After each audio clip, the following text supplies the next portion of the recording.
And then you had your dog that bite over there biting at him and biting at his ankles, trying to help you cheat to win.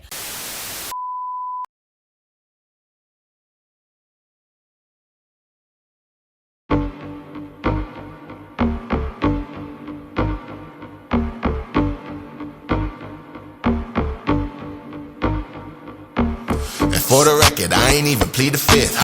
So I see at this point now, a braid in the middle of his head is a fashion statement. Okay, I get it. I understand. Shout out to y'all. Let's be clear on something. Jay getting snuck by the invisible man not once, not twice, not thrice, but now 4 times. I'm not okay with it. I'm not. At this point in time, Roxanne, Rhea Ripley, and Alexa Bliss are all heading to Money in the Bank. And I know them 3 are going to leave it all in LA in that ring. It's going to be a knockout, drag out fight. And may the best woman win. That's all I got to say about that. May the best woman win. Because, oh, baby, they about to thump and stomp down there to the Money in the Bank. Now I got his match with Rusev next week, but Rusev told him, listen, I'm going to make you regret choosing me. I'm going to whoop your ass. And I'm going to make you regret all life choices. And it's just like, let's pray for Tozawa. We will. And we'll pour one out for him just in case. Also pray for Zoe Stark. She landed awkward coming off the ropes trying to do one of her signature moves, and she might have re-injured the knee that she had already been injured and out for. So let's just pray she's okay and not hurt or anything like that, because we never want to see the people hurt.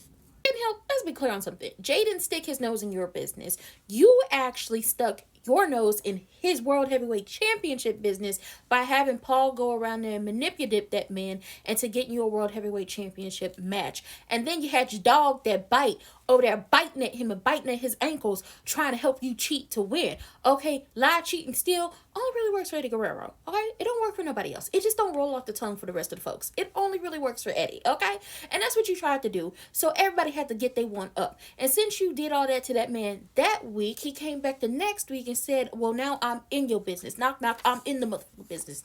What's good? Okay? What's good? What we doing? So you really can't get mad at him because you stuck your nose in his business first, and he just reciprocated what you had already did. Poor Adam. They gonna try that man to drink, and if he's not a drinker, they didn't run up his blood pressure. I just know a CVS hate to see him coming when it's time to refill that blood pressure medicine, because they be like, Mr. Pierce, you've already refilled this 4 times. What are you doing? And it's just like, it's a stressful job, okay? But he got bills to pay. He got kids to take care of. Stop playing in his face and get him his medicine. How my 3rd favorite redhead, a.k.a. Red Velvet, okay, beat the brakes off of Grayson Waller. And I was like, ooh, Grayson, I feel bad for you. But I can't feel bad for you because 2 weeks ago, Red Velvet beat the brakes off of Austin Theory, and you set that up and you manipulated that man to getting into that match. And I got a feeling like Austin and Grayson gonna break up real soon. And I want the breakup to be big, okay? I want it in lights. I wanted the fireworks going off everywhere. I want it to be the biggest, messiest breakup we've ever seen. Okay, I want them down to the TikTok and the Instagram and that app I'm not on no more exposing each other. Okay, y'all gotta do it big. But Red Velvet beat the brakes off of Grayson, and Austin was just there laughing. He was like, oh, so this is how it's supposed to happen. Okay. Also, Kitten Hill, you sending your dog who bite out there to beat the brakes off of Jay and basically saying you need to do what's best and really hurt him and break him down. It's just like, well, he can't break him down without breaking himself down. So I don't think you thought this through. Kayfabe reasons, of course. Speaking of people in the Rollins Lynch home, Becky Girl, she threatened EO, and I was like, oh, don't do that, because we all know behind EO is Big Mama ready to thump and stomp if anybody play with her good girl. Okay, don't do that. But then also Lyra came out during the Money in the Bank qualifying match and dragged Becky up out that ring not once but twice and was whooping up on her, and it's just like, ooh, I guess the girls aren't done with each other. Messy. Luther's not playing with the Invisible Man, and I feel like the Invisible Man should just, quit while you're ahead, okay? Because he's not playing with you. Beth over here making backdoor deals with the Invisible Man. I'm like, really? Okay. If you like it, I love it, I guess. Speaking of making backdoor deals, we done seen Finn for about 2 weeks straight talking to Roxanne Perez backstage, and I was like, ooh, mess, chaos. I love it, okay? I do. So he brought her down to the Judgment Day, clubhouse. But the clubhouse has really lost its luster once, Damien and Rhea was up out of there, because budget ain't budgeting how it used to budget. It's really not. This looks small. We used to have bigger. Anyway, he brought Roxanne and he was like, listen, she gonna be back up. She not gonna be a full-fledged member. I know fake ass Tom Selleck said we need new members, but she gonna be back up for Living Raquel, because he fake ass Tom Selleck. He got me, JD with Big Head, and Carlito. Speaking of Carlito, if y'all want Carlito to stop doing what he's doing during y'all matches, just talk to Paul to get his kryptonite his kryptonite to come out there real quick and hit a little 1-2 on him real quick. And he was like, Roxanne is just gonna be here to help out. And Roxanne was like, I'm just trying to find my way. I love what the Judgment Day has done. She really bigging him up. And she was like, I brought gifts. So she brought up some dry ass nuggets for fake ass Tom Selleck, and he just chomping down on him. And then she brought some apples for Carlito, and he was just so happy about it. And Raquel was like, she don't need to be here. And fake ass Tom Selleck was like, we need to tell Liv. And Raquel was like, I'm telling Liv. And Finn was like, I want you to. I want you to tell her. And it was like, I thought y'all didn't have no leaders. So why does anybody have to really be in on who gets to be where? That don't make no sense to me.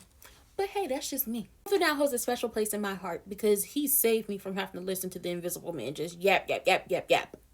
But also, Gunther also holds a special place in my heart because he basically told Seth in so many words he was going to dog walk him if he keep playing with him. Because, Kitten Hill rolled up on him like he was in a training brawl backstage while he was trying to talk to Kathy Kelly and told him, I like what you did with my championship or whatever, but let's be clear on something. I don't care who I have to get through to get it. I'm still going to get it in. I'm going to roll over all of y'all. And Gunther said in so many words he was going to dog walk him, and I was like, ooh, I believe him. As a person who deals with logic, me personally, if I was pursuing the World Heavyweight Championship, I wouldn't be out here trying to make backdoor deals, make enemies, make acquaintances, or really wouldn't be trying to make friends with nobody, because there's too many moving pieces on the board. There's too many wild cards to factor into you trying to become champion, because they can help you become champion and then stab you in the back the next time, or they could stop you from becoming champion. I would think you would just stop. But you know what? Ken Hill gonna do whatever he want to do. He's a visionary. He's a revolutionary. He is the architect. He is everything he said he is. He's a bad bitch. And he's not playing with y'all. Him or his outfits. It's not the name I came up with, but the people down in my Tumblr came up with it. And they said that Penta and Mr. Silk Press will now be named Sexy Red as a duo, because both of them came out looking like two bad bitches about to head out to the club and have a good time in their red gear, and it was a good time. Now, I enjoyed the match between Penta, Mr. Silk Press, JD McBighead, and the Demon King. I really did. The mockery was not needed because they was thumping and stomping down there, and I didn't really care who won. I was just having a good time watching the match. The main event of Raw was a really good time. They were mutually beating each other's asses, okay? I couldn't really tell who was going to win what, because mutually they was thumping and they was standing 10 toes down with each other. Now, what I didn't like is Kitten Hill coming out there in his low-rise jeans. He was giving bad bitch energy and ending the match. I thought he was supposed to beat him down. Did you not trust him? Did you not have faith in him? Or were you just coming to save Paul from getting that ass beat because he grabbed that man's legs? I'll never know. But since y'all want to do all that, out came Strawberry Shortcake, a.k.a. Sami Zayn, a.k.a. my second favorite redhead. And then came Larry's daddy. And Strawberry Shortcake and Larry's daddy was on their asses and wouldn't let up. And it's just like, ooh. Saturday night's main event is going to be a knockout, drag-out fight. Well, let them hoes fight. I have nothing else. I'm going to say this now. Paul and Braun, they plotting on Kitten Hill. I feel it in my spirit. Okay, my discernment tells me they're plotting, they're planning, and they're scheming. And whatever happens, happens. But y'all better leave Strawberry Shortcake, Larry's daddy, and Jay Uso out of it. And you know what? Because he interrupted him, leave Gunther out of it too. Because he interrupted the Invisible Man, he gets added to it. Leave him out of it.